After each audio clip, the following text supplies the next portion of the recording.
Ada sebuah kisah yang sangat menginspirasi tentang seorang penjual tempe. Ada seorang perempuan tua yang kesehariannya dia berjualan tempe di pasar. Pada suatu hari, si penjual tempe ini membuat tempe seperti biasa, tapi entah mengapa, sudah beberapa hari proses pembuatan tempe itu dibuat, ternyata tempenya belum juga jadi.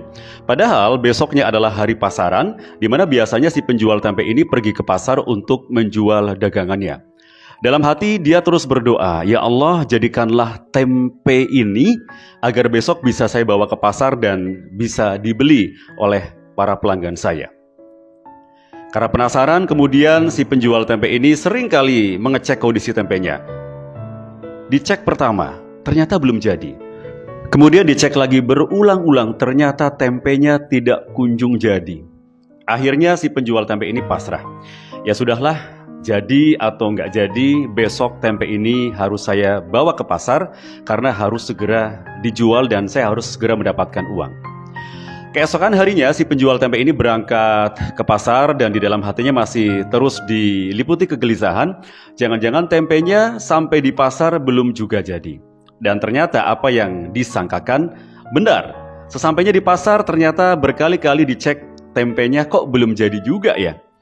Dan hal ini membuat perasaan si penjual tempe ini semakin gelisah, semakin khawatir karena nggak ada orang yang bakal beli tempenya seperti itu.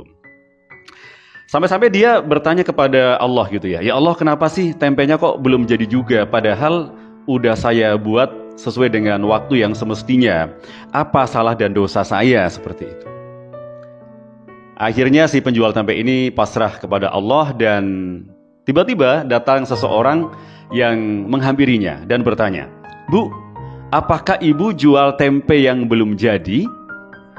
Kebetulan anak saya yang ada di luar negeri ingin sekali dikirimi tempe dari sini. Soalnya kalau beli yang jadi, dikirim ke luar negeri, nanti sampai sana udah busuk."